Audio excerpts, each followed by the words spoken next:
Good morning, good afternoon, or good evening, whatever time it is, wherever in the world it is that you are. Welcome once more to another live stream of Alexandra Mayer's Live, page by page reading and commentary of the Bible, Modern English Version. Today we're going to go into Genesis 20, which is the story of Abraham and Abimelek. And this one is interesting. I skimmed through it a little bit before hopping on here, and it does go into the genealogy in regards to Abraham and Sarah, which I find kind of surprising.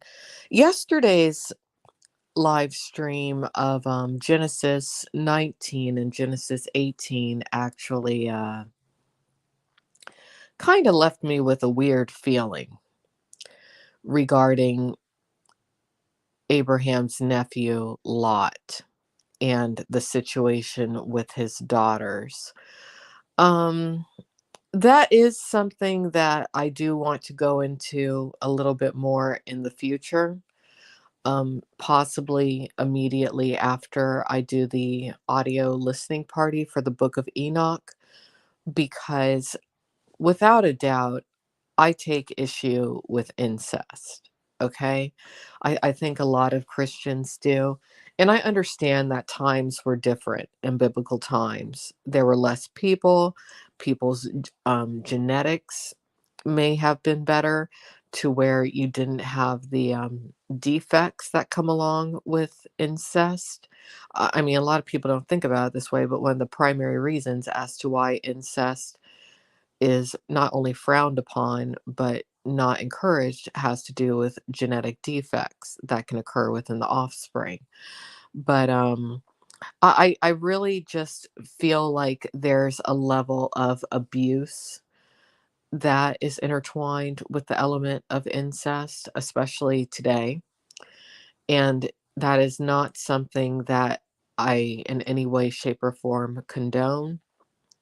But throughout Genesis, there's quite a few instances of it, isn't there? And I have noticed that in a lot of the theological papers and research and explanations online that try to explain or condone the incest, much of it is linked to the Jewish faith, to Judaism. And when I think about it, there's actually been a lot of problems within the Jewish faith and Judaism in regards to women having reported incest in their youth and elements of child molestation and whatnot. So, I mean, it happens in all faiths. It happens in all, it can happen in any situation, which is horrific. But it just scares me to an extent that you just may have some serious predators out there who utilize the Bible or other religious texts to rationalize their crimes against either their siblings or a minor or something along those lines. So that is an issue. That is something I want to talk about extensively at some point. Not today, but before I started reading Genesis 20, I did want to note that we will be getting into the genealogy revolving around Abraham and Sarah, and it will probably be surprising to some of you who, like myself, have never actually sat and read the Bible page by page. So I have a feeling that by the time I get to the end of the Bible, God willing, I'll get there. Um, my eyes will be incredibly opened as to what Christianity in actuality is. So let's go ahead and get started. And as I have in the past, I will provide my commentary with these words as I feel it's needed. Abraham and Abimelek. Abraham journeyed from there toward the Negev, settled between Kadesh and Shur, and then he journeyed into Gerar. Then Abraham said about Sarah, his wife, quote, "She is my sister," end quote. So Abimelek, king of Gerar, sent for her and took Sarah. So it is interesting how whenever Abraham goes into a new land, apparently there's something about Sarah, previously known as Sarai, that is incredibly attractive to a lot of these kings. And these kings want to acquire her for themselves for some reason. And Abraham is under the impression that if he makes it known immediately that she's his wife, they're going to do away with him. So he consistently presents her as his sister. He did it when it came to Egypt also, if you all remember from an earlier chapter in the Bible. But God came to Abimelek in a dream by night and said to him, quote, "You are a dead man because of the woman whom you have taken, for she is a man's wife," end quote. So in this case, God intervenes because if you remember, when Sarah was taken by the king of Egypt to be his wife, there was a plague that was sent down upon the Egyptians, okay, which is interesting. So in this case, God intervenes again and it's like, hey, that's Abraham's wife. Um, don't touch her. Abimelech had not gone near her, and he said, "Lord, will you slay a righteous nation? Did he not say to me, 'She is my sister'? And did even she herself say, 'He is my brother'? In the integrity of my heart and innocence of my hands, I have done this." So Abimelech is standing up for himself when it comes to God, or at least explaining. And he's like, now, Abraham did say that this was his sister, because maybe word is starting to get around when it comes to Abraham and Sarah. Who knows? People do talk. The world was not that big back then, at least the population wasn't.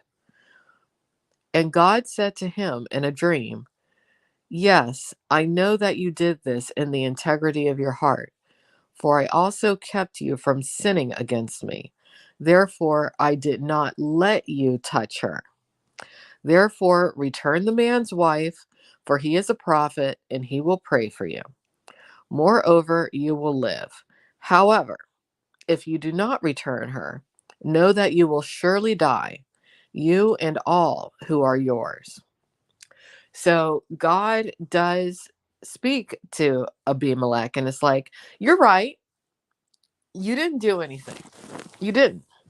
Okay. But I'm just letting you know. So God came at him harshly. Do not touch Sarah. But Abimelech, he didn't. So he was like, hey, God, I didn't. I didn't do it. Okay. And God's like, okay.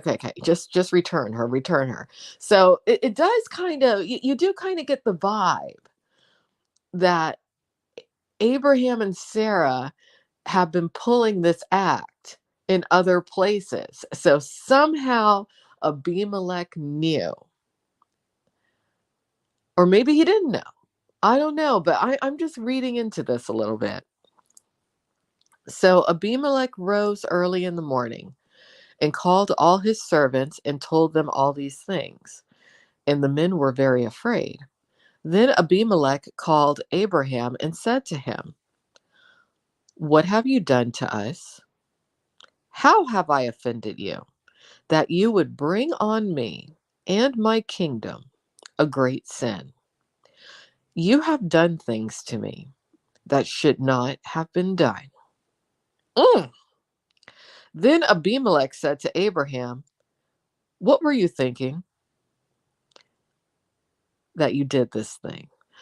So there's something interesting here about Abimelech. Abimelech is hip to Abraham. He knows the game. And I'm not saying Abraham's bad, but there's something funny going on here between him and his wife. So let's continue. Abraham said, "Because I thought surely there is no fear of God in this place, they will slay me because of my wife. Still, indeed, she is my sister. She is the daughter of my father, but not the daughter of my mother. She became my wife. When God caused me to travel from my father's house, I said to her, 'This is your kindness which you must show me. Every place where we go, say concerning me, he is my brother.'" And there it is. Genesis 20:11. Okay. So Sarah is his half sister, yet they're husband and wife. This is another thing in the Bible that makes me question things. Okay. Not so much question things, but I'll be honest with you. I don't agree with everything in the Bible. I don't. I am a Christian. I believe in Jesus Christ. And I feel like Jesus Christ has been with me in quite a few situations in my life. I feel that Jesus Christ has saved me. But when it comes to certain events in the Bible, I don't agree. I suppose that's why I'm not Jewish. But I don't think it's right for men to utilize their wife as property, as a coin, as a means to an end, as a way to maneuver through society. I don't think women should use their husbands either for status, um, as a way to maneuver through society, to get ahead, things like that. But in the world that we live in, that's what happens. And that seems to be a bit of what's happening here when it comes to Abraham and Sarai. Keep in mind, Sarai, Sarah, whatever, there is something about her that deems her very attractive, it seems, to a lot of men. But she was unable to conceive, at least up until recently. God had to send his messengers, a couple of angels, to do something in order to rectify that. But here's something that makes you wonder in regards to her ability to conceive when it comes to Abraham. Could it have been due to them being too close genetically? As we have just found out, this is his biological half sister. Again, at these times, God did not seem to frown upon incest. However,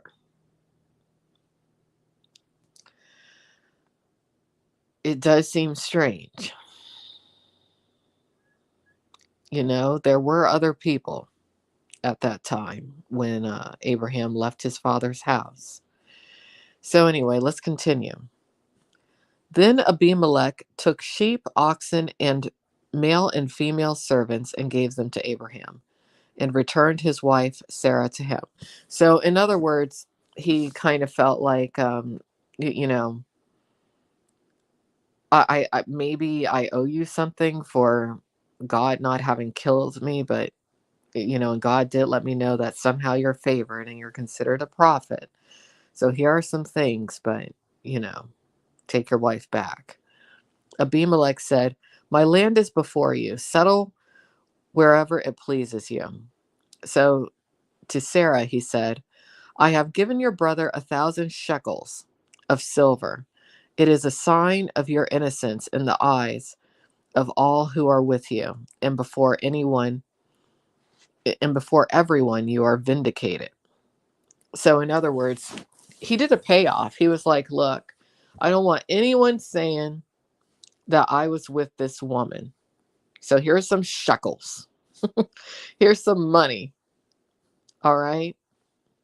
Y'all leave me alone." So Abraham prayed to God, and God healed Abimelech, his wife, and his female servants. Then they bore children. For the Lord had closed up all the wombs of the house of Abimelek because of Sarah, Abraham's wife. Huh! This is weird. There is something weird with Sarah. I'm wondering, is she a carrier of some sort of virus or a disease? Because if you remember, when she was in Egypt, there were problems when it came to some sort of a sickness or a plague when Sarah and Abraham arrived. Of course, you would attribute that to God, but still, let's look at this from a little bit of a scientific standpoint. Now we have Abraham and Sarah in this land of Gerar, and it seems that nobody could conceive since they arrived. And we don't even know how many years it was that they were there. We don't know. Time was different then. Aging was different. A lot, a lot of things were different. Let's see. Do we want to go into the birth of Isaac today? No, I don't. I don't. We'll go into Genesis 21 tomorrow. But there were a lot of things to think about when it came to Genesis 20, isn't there? A lot of strangeness. Abraham is a prophet. He's favored by God. He seems to have done well in life, but he's traveling all around, supposedly testing people, utilizing Sarai, and strange things are occurring. But Abimelek caught it. He caught it, even though God did come to him in a dream and was really harsh with him, even though he didn't do anything, at least according to the Bible. But there was a payoff at the end. And keep in mind, this is the modern English version. This Bible has been translated so many times. I would love to be able to read and comprehend the original text when it comes to this mess. I really would. But not meant for me to do so, at least not at this point in my life. So anyway, have a great day, everyone. Take care. And do your best to do the right thing and treat others the way that you would like to be treated. Bye-bye.